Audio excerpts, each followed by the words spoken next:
Hey YouTube, this is Slodgeball and this will be my Raw review from the 4th of July 2011. It was a pre-recorded show, um, and it was a pretty decent Monday Night Raw, I have to admit. Vince McMahon showed up, John Cena pulled a promo which I recommend, which I enjoyed, and they had good matches on the card. Start off with,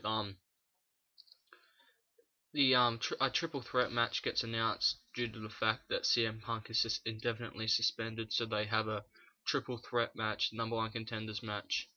Alberto Del Rio versus Rey Mysterio versus R-Truth. That's announced later in the night. Also, they announce Alex Riley versus The Miz. First off, to start the show, John Cena comes out and John Cena starts talking about how CM Punk didn't deserve to get suspended. He only spoke his mind. Even though it is a PG show, why can't you not? You should be allowed to speak your mind and stuff like that. And he was basically defending CM Punk. And then he calls out Mr. McMahon, and he then says that Mr. McMahon is coming to the show and be on later tonight. Anyway, the next thing, they had a Divas match, Kelly and Eve Torres versus the Bella Twins. Pretty, typical Divas match. They look good, was the main thing. But Kelly hits her modified face buster, or I don't know, leg lariat. I don't know. They have weird finishes. I'm just gonna call it a face buster. On one of the Bellas, and yeah, Kelly wins. They do another promo on Silent Rage. I have a feeling that he's gonna be pushed, like a big push for Silent Rage, known as Andy Levon. I think they want a good big face in the company, and he's the perfect type. He's big, and that's Silent Rage. It's the perfect face name. He's struggling, and then all of a sudden, all this rage and wins and stuff. So that'll be pretty good. Next you have a tag team match. Santino Marella and Vladimir Kozlov versus David Otunga and Michael McGillicuddy, the WWE Tag Team Champions. Anyway, Santino Marella hits the Cobra on David Otunga, who wasn't the legal man, and then Michael McGillicuddy comes out of nowhere and hits a running, swinging net breaker, so McGillicuddy and Otunga win the match. Then Zack Ryder comes out and just says, "Woo woo woo, you know it." So maybe there's going to be like a link.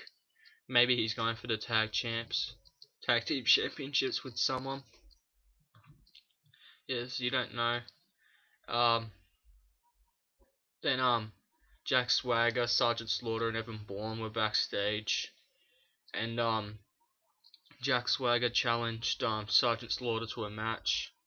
Anyway, it wasn't the match wasn't important because Jack Swagger won with his running splash that he does off the turnbuckle. Anyway, and then he applies the ankle lock to Sergeant Slaughter, but then Evan Bourne comes and attacks him, so Evan Bourne saves it for Sergeant Slaughter, and then Sergeant Slaughter said his line, his American line and everything. Next was the triple threat number one contenders match, Alberto Del Rio versus Rey Mysterio versus R-Truth. This was the match of the night. This was a very good match. I enjoyed it. It had very good spots. At one point you had Del Rio had R-Truth on his shoulders, and then Rey does a crossbody to R-Truth, so they all get affected. And another one is Truth's on the apron, then Rey Mysterio had Alberto Del Rio has Rey Mysterio in the German suplex position. Then R-Truth flips Del Rio, puts Del Rio in a pin, and then Del Rio's force momentum throws Rey Mysterio on his back. So yeah, that was a pretty good spot as well. Anyway, ending came when Rey Mysterio sets R-Truth off for the 619, hits the 619, then goes up on the turnbuckle, hits the splash, and then goes for the pin, and then Del Rio runs back into the ring and pushes Rey out of the way, then applies a cross arm breaker to Rey Mysterio. Rey Mysterio taps out, so Alberto Del Rio is the number one contender for the time being. Anyway, next thing, you had Vicky Guerrero and Dolph Ziggler come out to like celebrate the 4th of July, the Independence Day, and she thought, why can't it's Dolph's birthday as well as he is the United States champion, so whatever. And then she sings Dolph Ziggler happy birthday, and then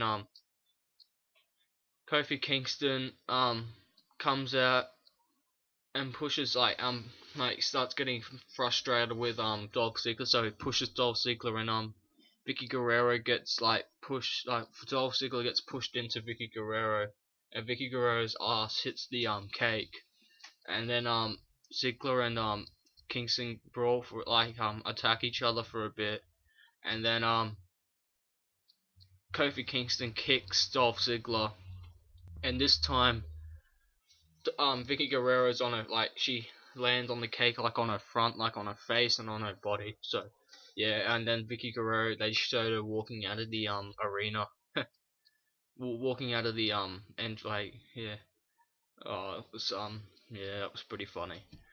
Anyway, Alex Riley versus The Miz was the next match. It was a pretty good match. I do like this combination of Alex Riley and The Miz.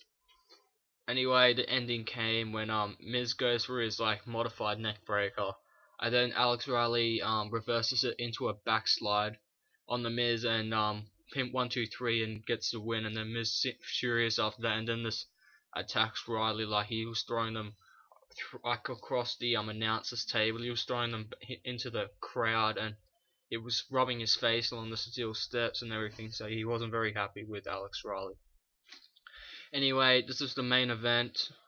Mr. McMahon comes out like with his usual swagger, walking style, like, and John Cena actually made comments to it as well.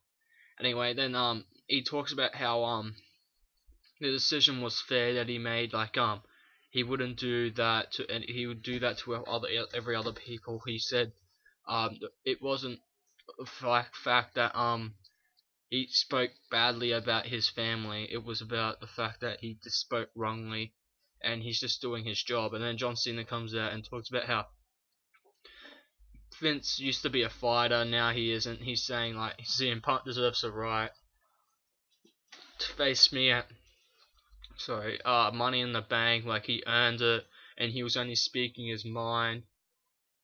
And then Vince McMahon comes out and says, only reason I also suspended CM Punk because I was scared that he'd beat you at Money in the Bank. And then Cena's like, no, you just don't want to be embarrassed. And then Cena's like, if you're gonna run the company like this, then you can have this championship back, gives him the championship, and walks out. And then Vince McMahon stops him and then talks to Cena and is like, Cena, okay, you got your match with CM Punk at Money in the Bank. CM Punk's reinstated and gets his match. And then he says, but if you lose the WWE Championship at Money in the Bank, you're fired. So it's like in a way, it's loser leaves WWE match. Because you've got CM Punk, he's leaving as it is. And if Cena loses, he leaves the WWE. And and now that's just spoken of. They won't even if they do make Cena lose, they will like change the storylines around, and he'll come back like what they did with the Nexus. Like it was just a way to end the Nexus storyline. Like he got fired, he came back and attacked them all. Then Wade Barrett reinstated him, had a match, and then basically just annihilated Wade Barrett, and then boom, that was the end of John Cena and the Nexus. Anyway, I'd give Raw an 8.5. I loved the show. I enjoyed every moment of it. The only thing I didn't really enjoy was the Divas match, and the Vicky Guerrero, Dolph Ziggler, and Kofi Kingston segment was okay. Anyway, comment on how you think Raw went. Subscribe up there if you like, and yeah, see ya.